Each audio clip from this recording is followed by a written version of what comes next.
عامر بھائی، اگر گفتگو کا آغاز میں آپ سے کروں، اللہ تعالیٰ نے اولاد کو آزمائش کے طور پہ کیوں کہا؟ یعنی اتنی محبت سے ہم ایک ننھی سی جان کو دنیا میں لے کر آتے ہیں. ایک بچے کو، چاہے آپ کا اپنا بچہ ہو یا پرایا بچہ، اس کو دیکھتے ہی محبت کا احساس ہوتا ہے، اس پہ پیار آنے لگتا ہے.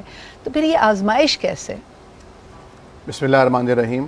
آپ نے انٹرو بہت اچھا دیا، جس میں آپ نے کہا کہ یہ ماں باپ کی ذمہ داری ہے کہ وہ جس بچے کو دنیا میں لانے کا ذریعہ بن رہے ہیں ان کی تربیت اور ان کی روحانی، نفسیاتی، جسمانی ہر قسم کی ضروریات کے بارے میں انہیں پہلے سے آگاہی ہونی چاہیے. صحیح. اور اللہ تبارک و تعالیٰ کا ایک بہت بڑا تحفہ بھی ہے، اور اگر اس کی صحیح قدر کی جائے تو یہ نعمت ہے، اور اگر ناقدری کی جائے تو یہ بہت بڑی زحمت بھی بن سکتی ہے. قرآن کریم فرقان حمید نے فرمایا ہے انما اموالکم واولادکم فتنہ، اور اس فطرے پر، اس آزمائش پر اللہ تعالیٰ کے ہاں اجر عظیم بھی بہت ہے. تو اللہ رب العالمین کسی کو دے کر آزماتا ہے، کسی کو محروم رکھ کر آزماتا ہے.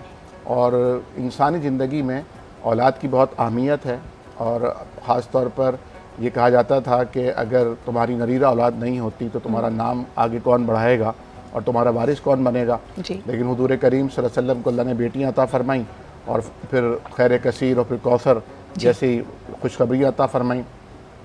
تو یہ سب سے پہلے بات تو یہ کہ جب شادی ہوتی ہے انسان کی، اور جیسا کہ آپ نے کہا کہ سب سے پہلا یہ دباؤ اور پریشر ہو جاتا ہے کہ بھئی کب، یعنی کسی کی شادی نہیں ہو رہی تو اس کے اوپر پریشر یہ ہے کہ شادی کب ہو رہی ہے. شادی ہو گئی تو پریشر یہ ہے کہ پھر اب اولاد کب ہو رہی ہے، اور اولاد ہو گئی تو پھر اگر بیٹی ہوئی ہے تو بیٹا کب ہو رہا ہے.